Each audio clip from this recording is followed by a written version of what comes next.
If you're like me, vinyl records mean a lot to you. From sound to visuals to tangibility, it's an unmatched experience in today's scroll and click culture. And if it means a lot to you and I, imagine what it means to those who've put their own music to wax through the years.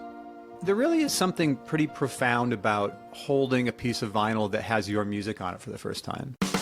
I'm Jim Hankey, host and producer of Vinyl Emergency, a podcast where your favorite songwriters, producers, and other personalities talk about how the mere existence of vinyl has influenced their lives and careers.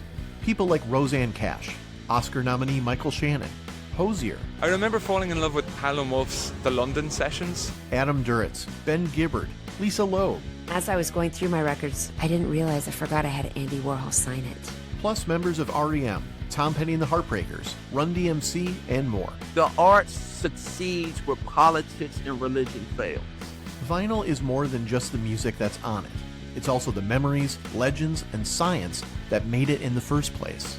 Streaming will never kill the true record makers. You can't stop thinking side one and side two, even if the world doesn't care. It's in their blood. Find Vinyl Emergency on your preferred podcast app today and give us a follow on Instagram at Vinyl Emergency.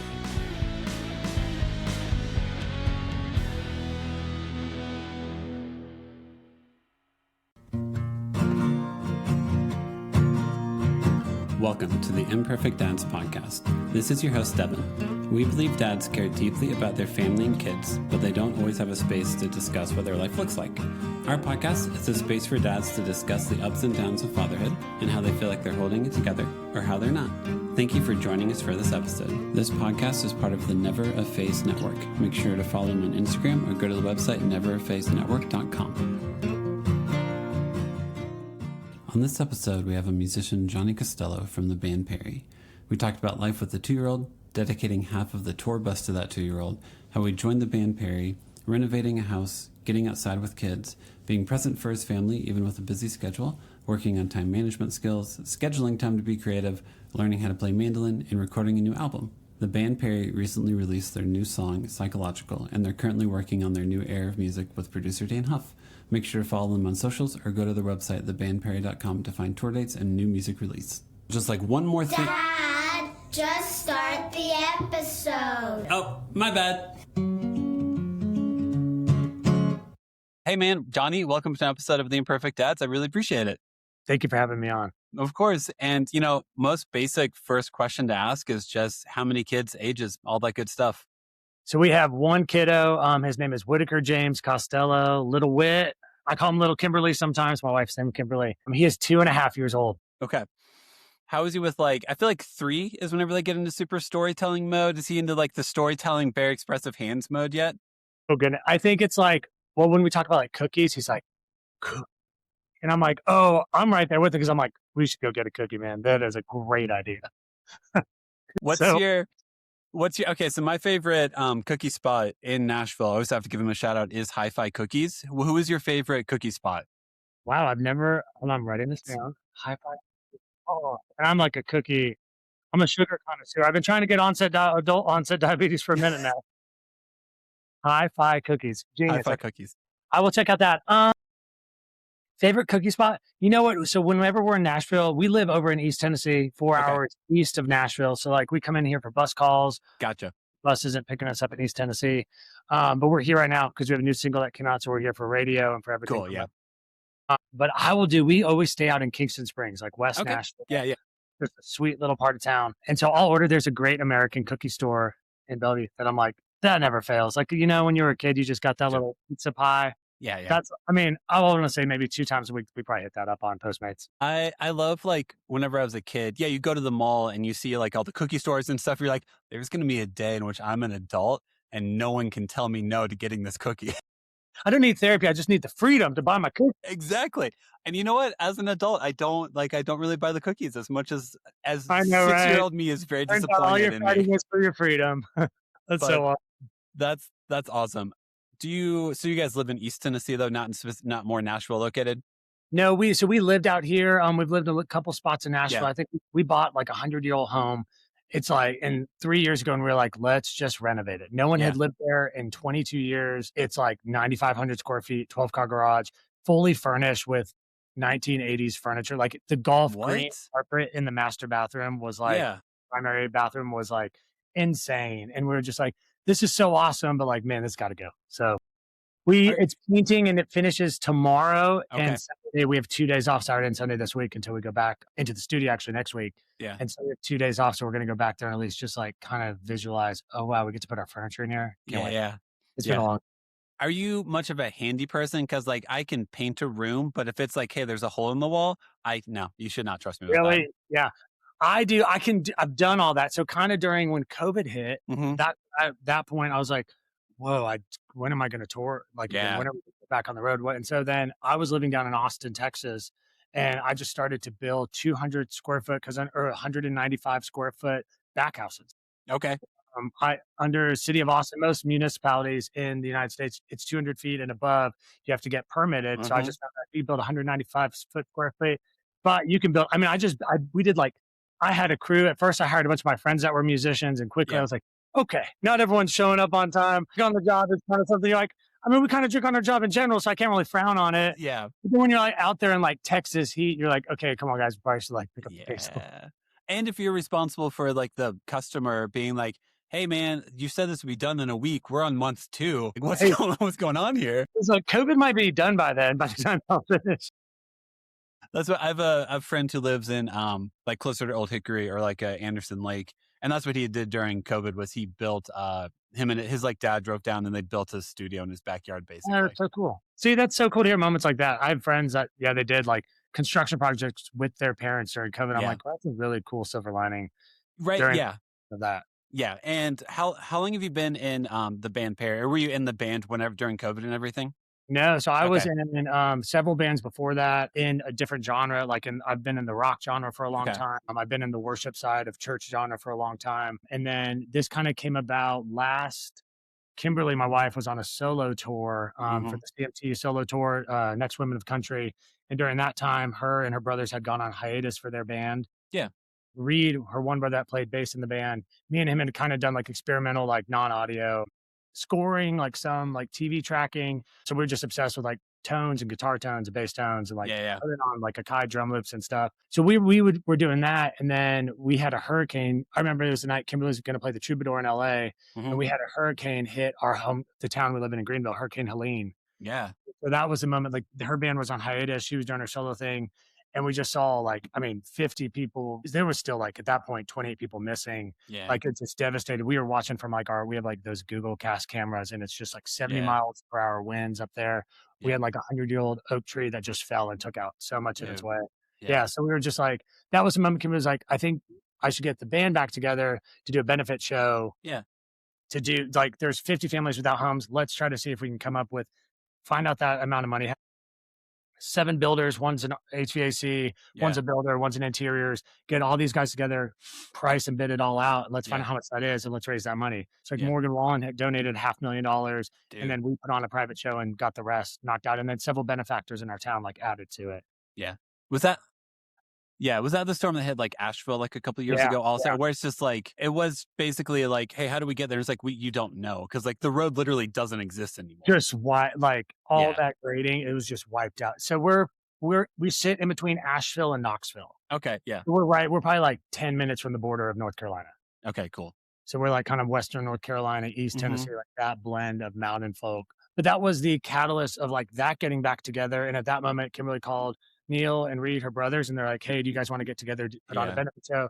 Neil's working on a solo project, all full investment in that. And Reed was like, yeah, I'm down for that. And then from there with our agency, we kind of just then circled in, hey, we're available to play shows. Let's kind of see where this goes. And Reed and I were already kind of playing music together. And then me and Kimberly we've written together. We had never played music together. Yeah.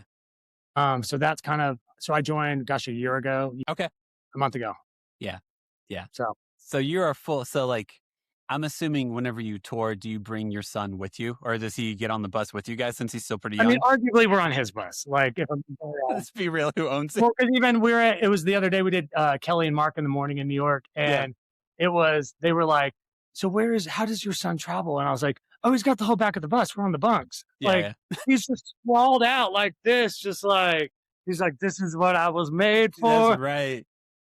I mean, he bussed back from Denver to Nashville. My sister came out with us, and she would like, because we had to fly out of Denver to go to New Yeah. York, and then we were like, that travel, with kiddos is crazy. So you're Yeah. just like, you pick your battles on keeping his life and environment as much the same, as much as everything is so new to him, everything's a first experience. You just try to keep like a little consistency for him, which Yeah, well, because the exhaustion level is real. Like if I experience at 38, if I experience something for the first time, I'm like, I'm tired. I mean, even with music now, I mean, the more, because like TBP's catalog, it's not like, we'll play with different backing bands, and some guys will play a bass line. Like, man, that's a pretty grueling bass line. I'm like, it chugs. Like, it's moving. Like, there's parts that are pretty flat picked, but then there's parts where you're like, okay, like, what's his name? Jim Jamerson. You're just like, got a little vibe in there. Let's go. Yeah. Or it's not as simple as you think it is, because that's exactly what bass is. Like, this bass line's like, I'm overconfident with all ska bass lines. I'm like, I can probably figure this out. And then I put on a ska song. Yeah, I can do that. I can totally play this. And then you try for like one verse and you're like, my left hand's exhausted. Yeah, but like, I thought I had calluses. That's right. I was like, I'm going back to the pick. I don't. That's right. I have massive hands. I should be able to reach all this parts, but no, apparently I'm not made for ska. Good to know. Gosh. Do you guys, since you live like closer to the mountains and the Smokies and everything, do you guys try to get your son outside that much, or you try to take advantage of being so close to the mountains? Yeah, I feel like there's a little like trail that we go hiking all the time. We go to Hot Springs, North Carolina a lot. There's like an outdoor brewery where it sits on the French Broad River, and like you can have a beer, and like he runs into the water. Dude, that's so cool. I mean, kind of the irony of like the hurricane hitting is it really cleaned up all the rock. Like there's some sections where you're like, well, I've never seen the rock. How beautiful. Yeah. So, you're kind of like, it got pressure washed. And then you're just like, whoa, this used to be covered in pine. And then now it's like a really cool spot to like sit and just chill and have a beer. So we let him go in the water. I mean, he's got his little 100 boots on. He's just like, we try to keep him out as much as possible, because most of our life, especially on cycle right now, is very occupied 12 hours a day. So we're just I'm assuming like if you guys just did like from Colorado to New York, then New York to Tennessee, like that's a lot of times in confined spaces. And like I don't know how to not do screens in that scenario. I don't know how to not be like, hey, you actually get to watch a movie because we're here for 4 hours. It's just, and you're like, all the rules kind of go out the window. You're just like, you're just buying time. And you're also like, I'm being as healthy as I can. I'm being as encouraging as I can, that's the battle. I think that's why we're a little fearful of the flying thing. Yeah. What parents, please, if they put in the comments in this, like, what is the trick? We do stickers. We do, I mean, I do gaff tape. Like I'm always just doing the gaff tape down. Yeah. Early learning how to, I'll put a little straw down and then gaff it. I'm like, okay, let's do some cable work. You doing the over under cable so you can toss it out so it goes up perfectly? No. Back up. Let's take a lot. You watch him wrap it around his elbow, and you just put a kink in it, man. I got to buy new cables now. Great. That was the McGuami. That was easily $78 cable. Do you think we have the budget for that? Do you not see your snack budget, man? Come on. Do you think our business manager is going to come down on you pretty hard this week? But we should set a call. That's awesome. The bus has been really sweet. It's just been finding out that blend and of just being a dad on the road, being a parent on the road is just kind of been, it's a different side of your brain. It is. Very much so. So did you guys, because I know you just played out in Colorado like last week, right? So did you guys do a bus instead of flying to get out there? We'd bus there because we had so many days out. We did like a little acoustic series. So we broke kind of down our set by like, I do mandolin and acoustic on our sets. Kimberly plays acoustic on our sets. And then we have our fiddle player who plays keys and fiddle. She just brought out her 2 fiddles. I brought out 2 mandos, and Kimberly brought out 2 acoustics. And we just like stripped all our songs down to kind of get like, kind of how TBP had a song, the cover of Glenn Campbell's Gentle on My Mind, like how that gets really acoustic and like really beautiful. We wanted to like re-explore how some audience can hear some of this. That's cool. In the, like the other side of the mountains. Yeah. Yeah. I live out in Denver. So I'm out in Denver. Are you really? Yeah. Oh man, cool. Cool. Yeah, I'm in Littleton. So it's like 10 miles south of downtown. So yeah. Okay. Yeah. I mean, we played where did we do? We did a radio show for Denver on, man, what was that venue? It was very fun. It's for a St. Jude thing. So we did that. Cool. Did Denver, and then we went to Buena Vista. Oh yeah, Buena Vista, beautiful. Yeah, it's beautiful. It was insane. Like the river next to us. I was like, we should have made like a writing day followed by this. We did Buena Vista, Aspen, and then to Vail. Yeah. We did Beaver Creek. It was like 3 Beaver Creek. Yeah. It was, yeah. I still need to get out to a show at Beaver Creek because I lived in Nashville for 18 years. So I've got like tons of friends who are like, oh, by the way, we're going to Aspen today. And I'm like, I mean, I can convince my wife of this, right? Like I just need to go, like I'll just go to Aspen for the afternoon. That'll be great, That's right? gonna work. I'm going to go meet up with some friends. It's a 4-hour drive. My goodness. Okay, so this is not as much parenting, but Buena Vista is freaking gorgeous. We went down there to like hot springs and stuff. You got like the collegiate mountain range and everything. Like it is, I am consistently like baffled and in awe of how many areas of Colorado there are. We're just like, oh my gosh, is this here too? I know. It's arguably one of the most beautiful states. I think every state has its perks. Absolutely, yes. But like Colorado is just so like, there's so many people they always say like, I love New York, but I love Chicago, but Chicago's like a clean New York. And you're like, okay, but Colorado's like a clean state for all of us others. Yeah. Like, yeah. Like everything is just the food. It's got a little influence of the Southwest. Mm-hmm. Yeah. You're top down. You have just beautiful farms, ranches. Yeah, totally. Yeah. And the mountains are just, the altitude is such a real thing though. It is. Yeah. How was singing and all that? Did it take you a bit? Sometimes I have some high harmony parts on Kimberly's vocals. I'm sorry. Whoa. I was just like, I was doing like straw vocal warm-ups because I was like, it's just really hard to get up there and not just get like aghast, or you're just like, so. Yeah. Well, especially if you're going up to like Aspen and stuff like that, like Denver's 5,280, right? That's the mile high.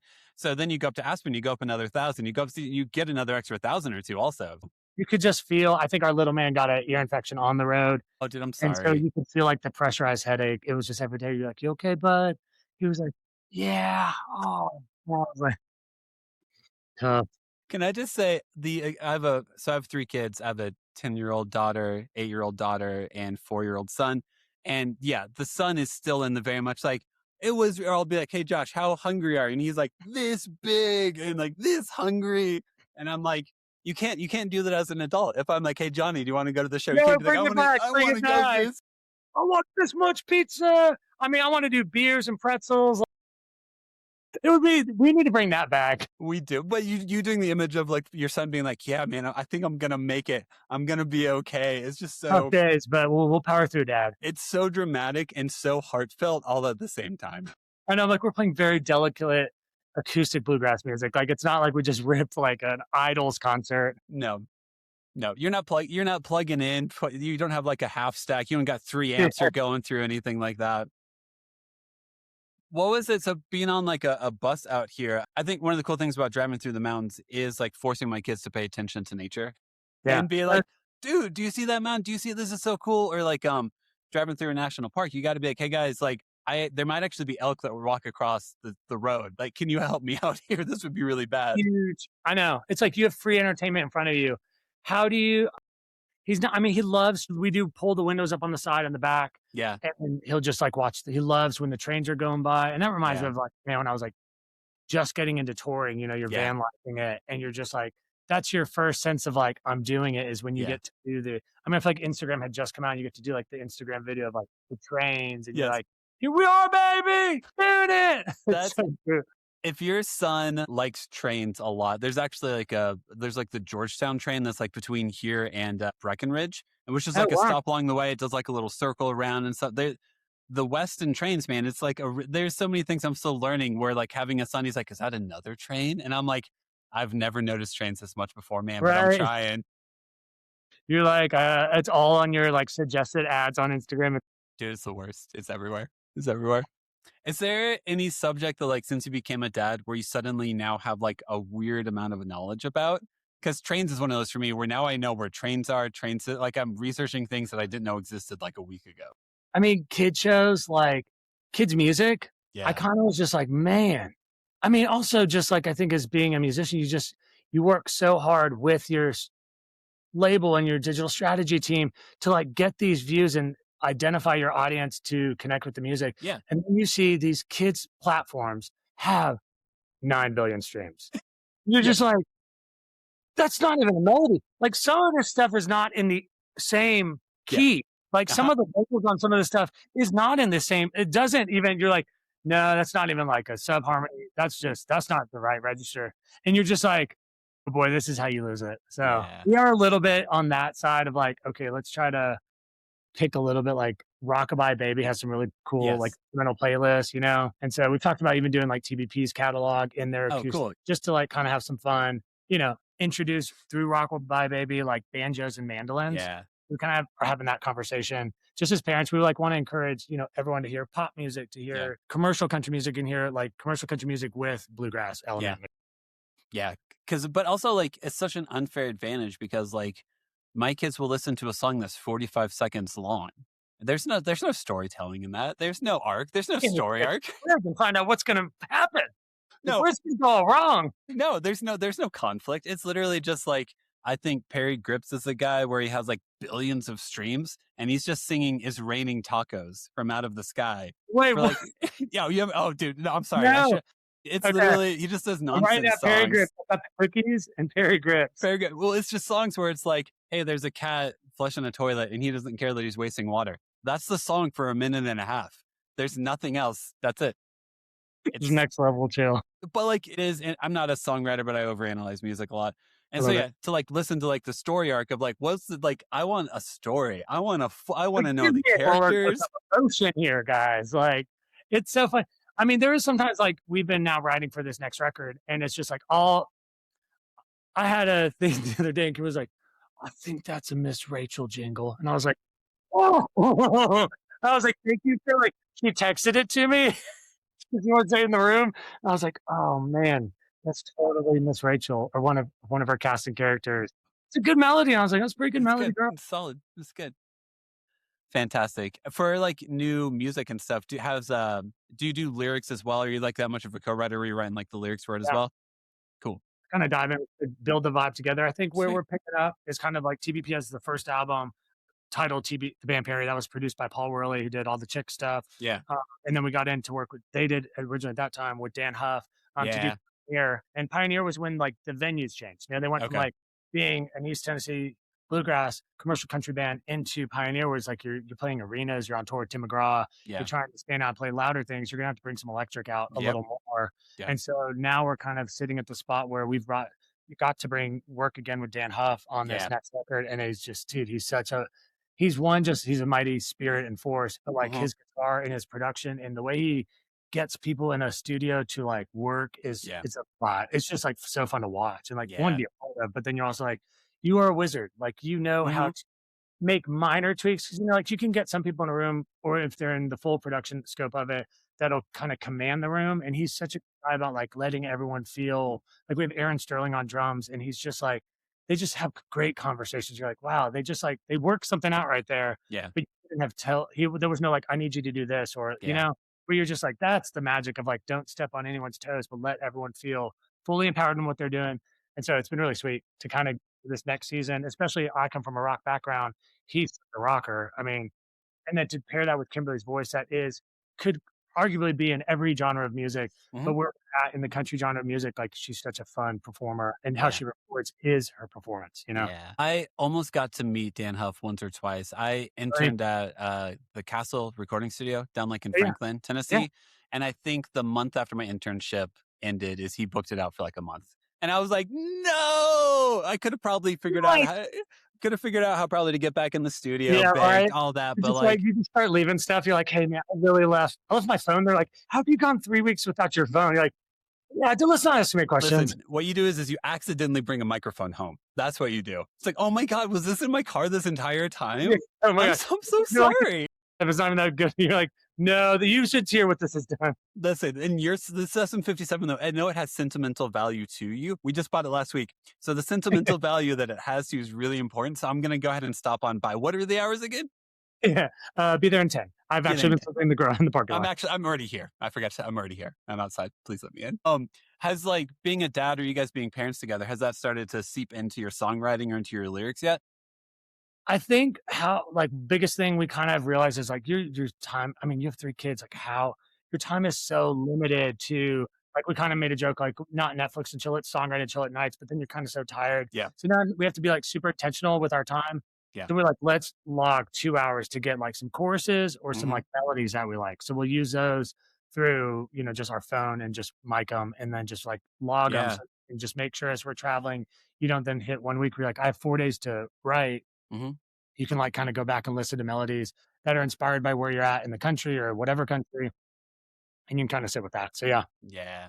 time management has been the biggest thing I feel like with songwriting. So it's not even that we, you know, yes, songs get more lovey. I think TBP has its identity though, where it's kind of like when we write for it and when we take pitches and like people are writing for it as well, there's definitely like where we know what we're writing for. Like there's a character and everyone kind of knows their role in those characters. I think it's more the process is what really has changed so much. Which I think is also understated because, like, whenever you are a musician, you are a career, and you have like a moniker or character or something like that, it takes a lot of work. So once you get it established, like, I don't know if you've ever listened to like Father John Misty, but Father John Misty is like an insane, ridiculous person where I know exactly when he releases a new album, I know what is going, I know a vibe, I know a universe that is Like going to exist in. A universe, like what cloud is this going to land on and put the headphones on my ears? I know. But if he just did like a very standard solo acoustic album, I'd be like, are you okay? What are you doing? Are you going through something? Is that pretty cool to like join a band though, where it has that much of an established character and that much of like an established fan base? It makes it fun. I think it's just, so I did for the first 60 days when like Kimberly Reed talked to me, like, hey, it was like last November to where, and then I was like, okay. And then they're like, hey, and will you play mandolin? I was like, whoa. I've never played mandolin. So really? Never. And so I just was like, okay. So I got with this lady, Bobby Deere. She lives over in Western North Carolina. And we just went through like Civil War catalog songs. Yeah. Bill Monroe. I was like, if I'm going to do this, I want to like dive into this. So I got, an old Gibson and I just started learning and I did like 9 hours a day with her. Dude. And Okay.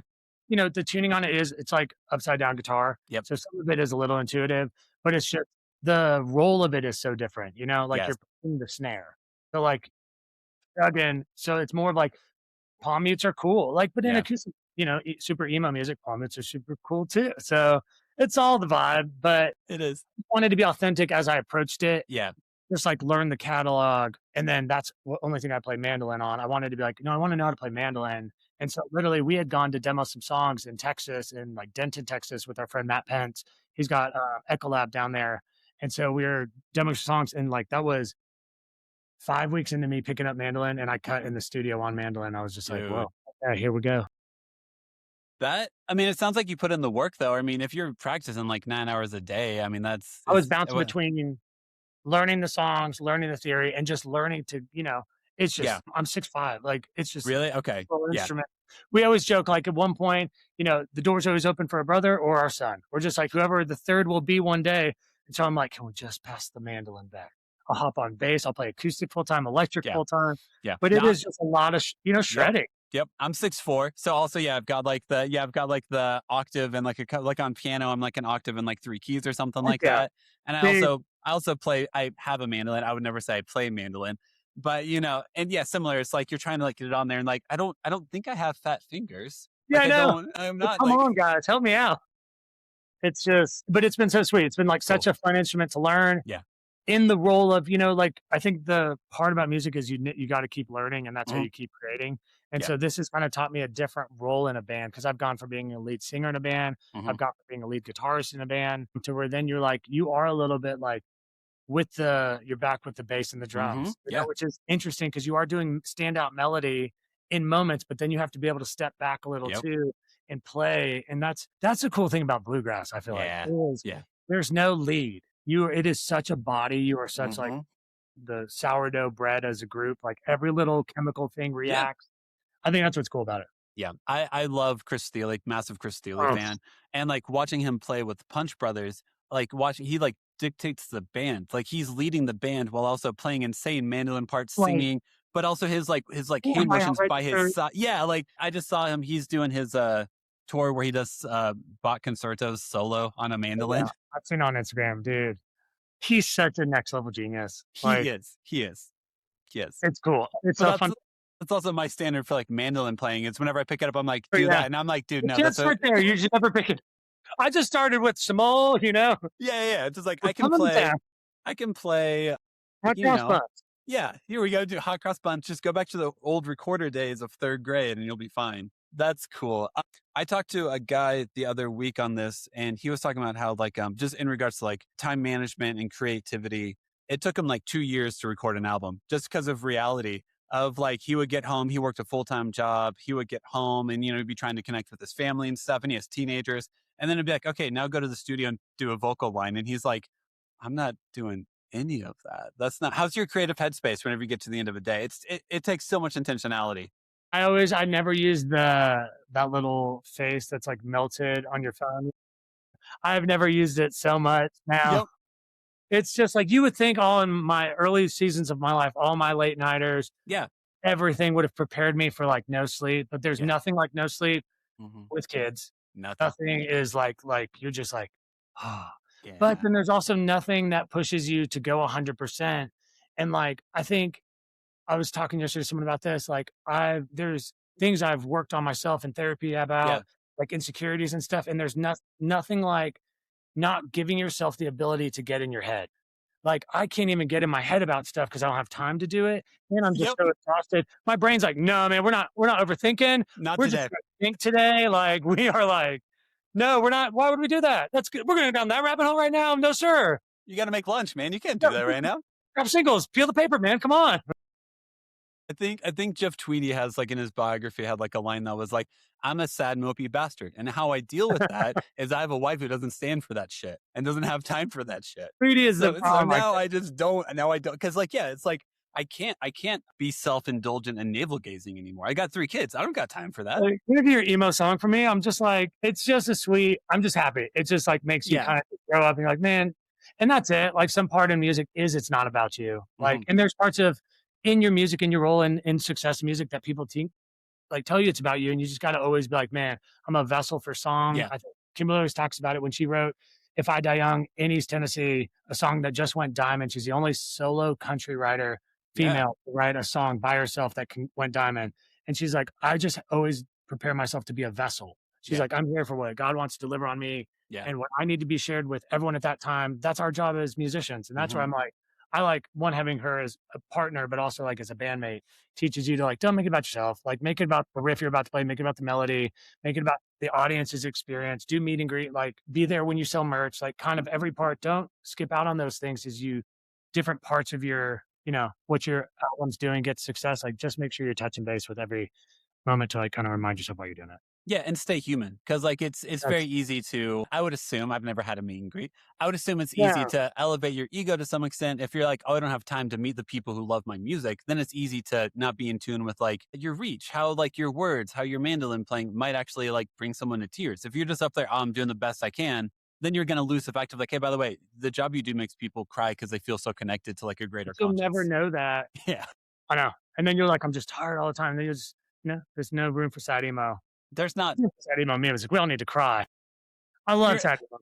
Listen, you're not saying that you're denying your feelings in existence. It's just the reality of, if I feel sad, if I'm in my own head, you get your shit together. Like I did a call with the guy who's the drummer for Sunny Day Real Estate. That was so cool. And he said that he, there's like a moment in which like his son had watched him play drums, he said, or play a show. And he was in his own head, and his son afterwards was like, if you don't like playing drums, you don't have to, man. And he was like, I need to get my shit together. That's all I need to, I got to zone in. And they said the next time we played, his son was like, you did a good job. But like your kids, so cool. Your kids are this constant like mirror and reflection of you. I'm sure your son could be off on the wings, like in sound check, and be like, Dad, are you okay? And you're like, yeah, it's such a reminder. I think there's even like moments of playing like Mandolin where you're like, you're just like, how am I going to spark this new like riff up tonight and like play it? And then you're just over there and he's just like enamored and you're like, okay, cool. Like, I don't know. It's so much fun. It's so special. Yeah. I think having a kid, because just in relation to like being sad and being navel gazing, like it is when you're in like your teenager years, you're 20 or something like that, I will listen to this Damien Rice album 20 times and then come up for air. Yeah. I love it.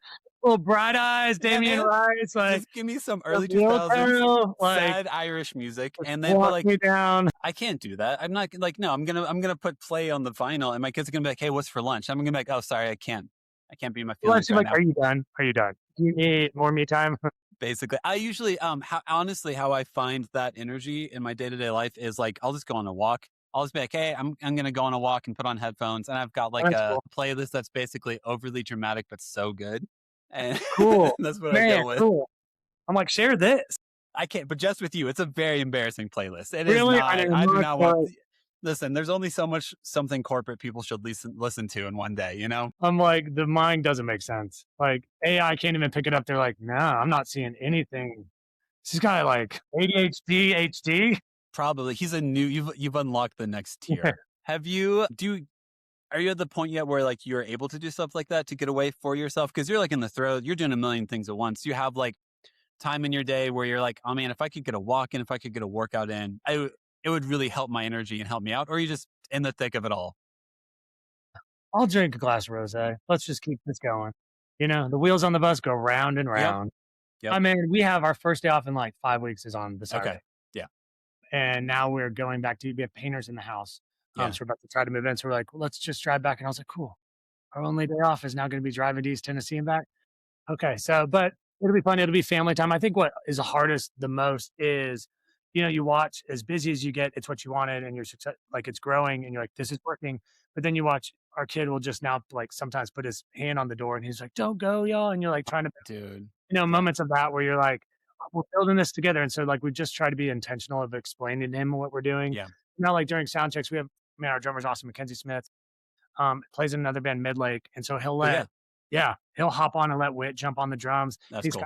And like, well, the other day I was like, Whit, did you just play a shuffle? Like, that was pretty good. Are you going to join the Black Angels? Like, what's going on here? Like, I was just like, and I was like, okay. So it's just sweet to like, you know, as a road family builds too, and as you're on the road, just everyone's away from their family. Everyone's not, you know, that you just get to find little moments that he gets to connect to what you do. So he's not scarred by it or that, so that he wants to do it or they just have to do it, but he just can see it as a positive experience. Yeah. Which is ultimately, I mean, like, my hope is that if you're making music, you're creative. It's because it, I mean, I listen to music because it makes me see sides of myself that I didn't know were there. It makes me connect with other people and all that. So like, I'm glad you guys are trying to figure out like, hey, how do we make this positive for our son's life? Like, how do we make sure he views us as a positive thing and not just the thing that takes my parents away?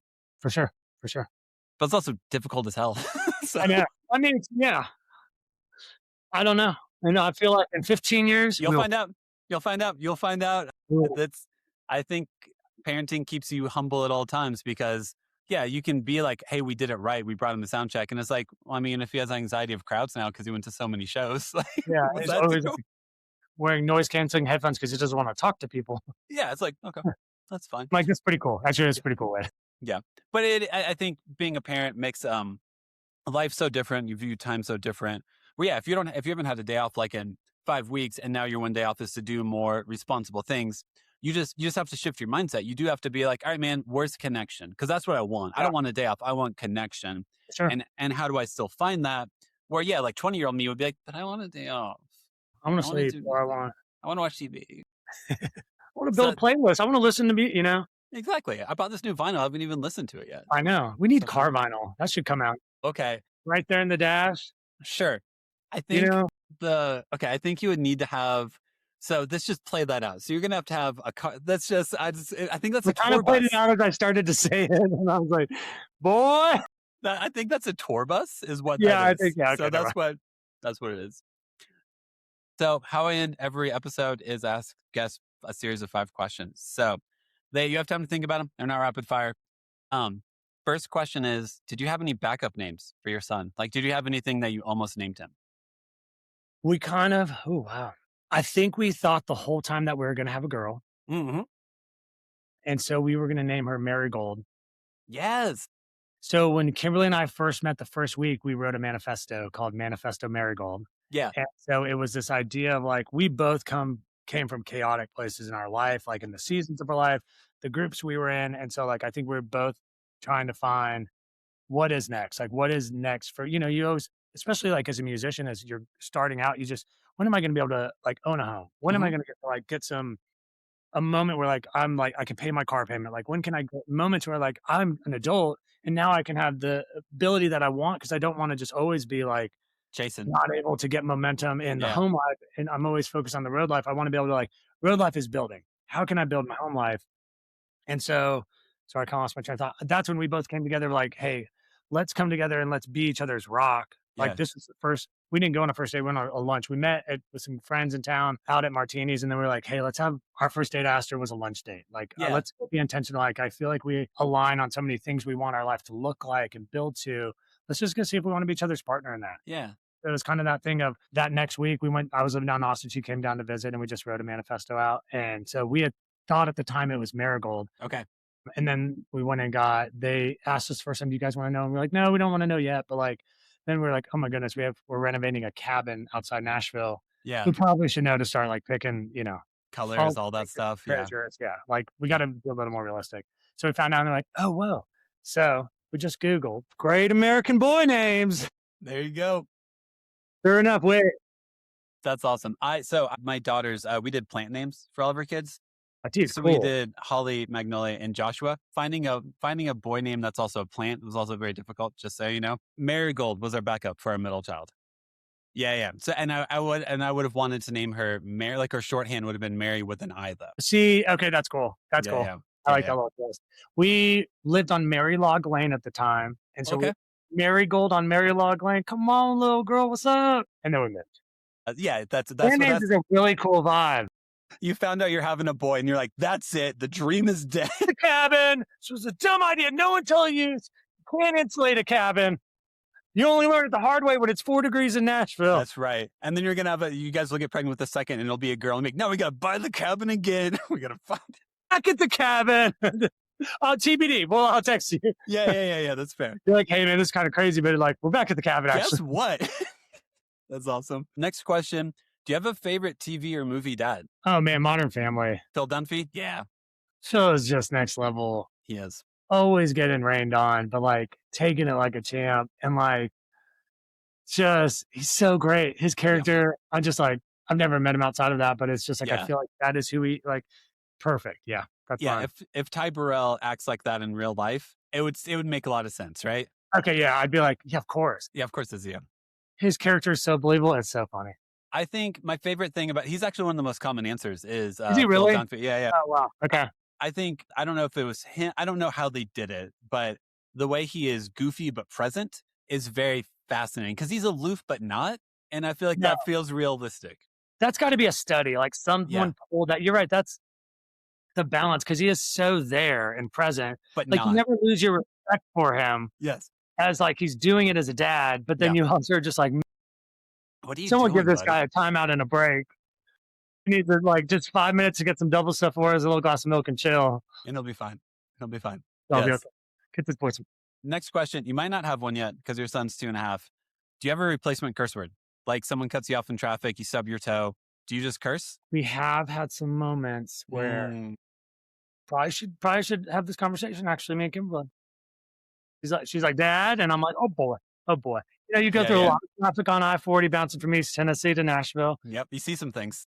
You say fudge a lot. Yep. Just like you have to find some alternatives. We haven't got there yet. I really need to actually start thinking about it. If you want to know the most common answer, it is that they just say the curse word. Oh, really? Okay. It's like, man, no. Don't worry. Every dad has the moment of like, oh, I really got it. I'm doing this wrong. And then I was like, actually, no. The replacement word for the F word is the F word. Is usually okay, good. You're just a weird adult when you don't like when the kids aren't around. Then you're just saying fudge, and they're like, "This guy loves." Oh, weird. Nab it.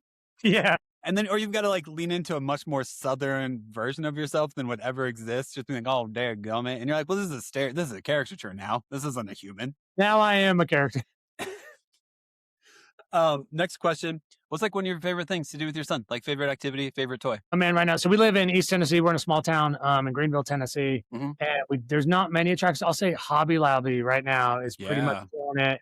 And going hiking. I mean, he loves to go hiking. I would just put him on a front pack, let him sit out front. That's so cool. And it's just like we have just a little hiking stick. And it's just me and him go out in the mornings. That's sweet. We're just at the top of this spot is like a little dip spot where a waterfall hits. And we just chill.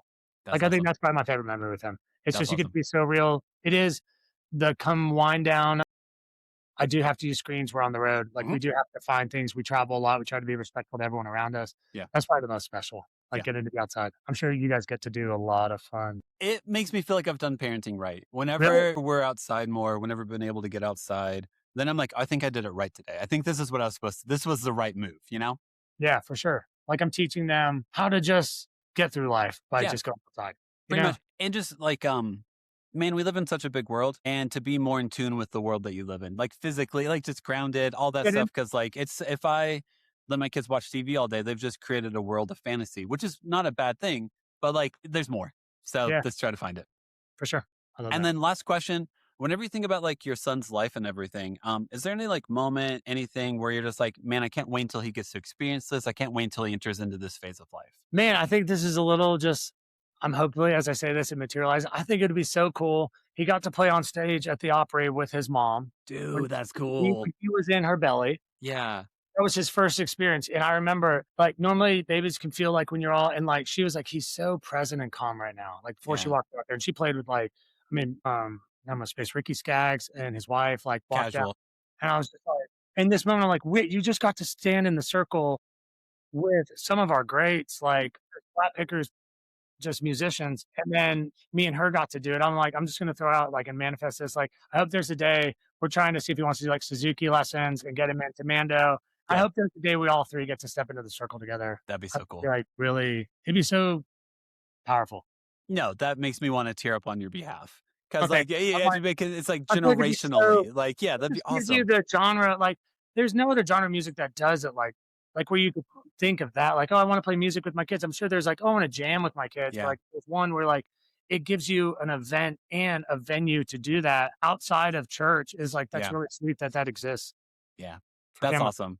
That's awesome. And it would like, that's the Opry, man. Like, and that would feel I like to know. have the generations playing together. There's so much of that where it's like, I'm not gonna tell your son to do that, but also if he could, that'd be fantastic. You're like, I might just like casually, does he have Instagram yet? I'm just going to do that. Here you go. Here's some Mando videos, buddy. And then last thing is this moment for like self-promotion. So, you know, if you want to like your Instagram, I don't know if you guys have finished the album, when you're releasing it, how do we find out about all that stuff, you know? So we just have a new single that came out, Psychological. It is out. It's on radio, on wherever you listen to your music, you can get this song. Yeah. Any form of digital DSP, digital streaming partner that you want all to that, find, yeah. hop on it.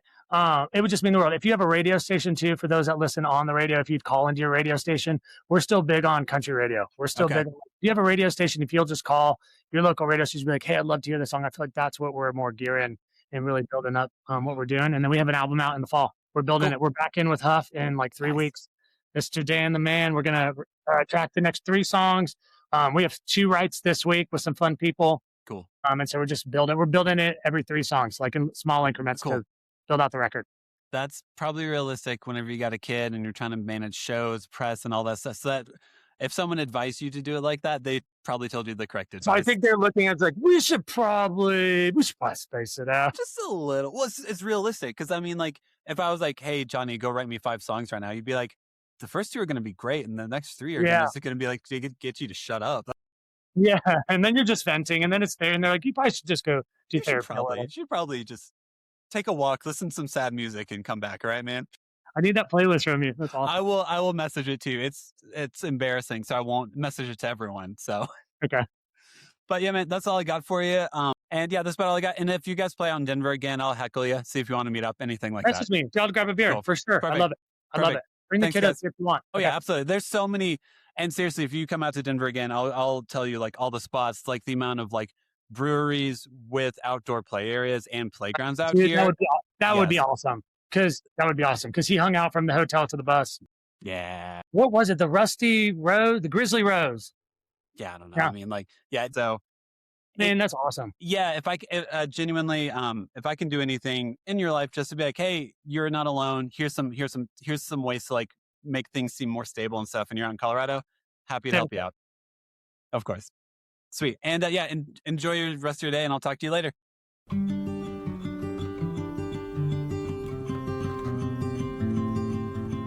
Thank you so much for listening to the episode.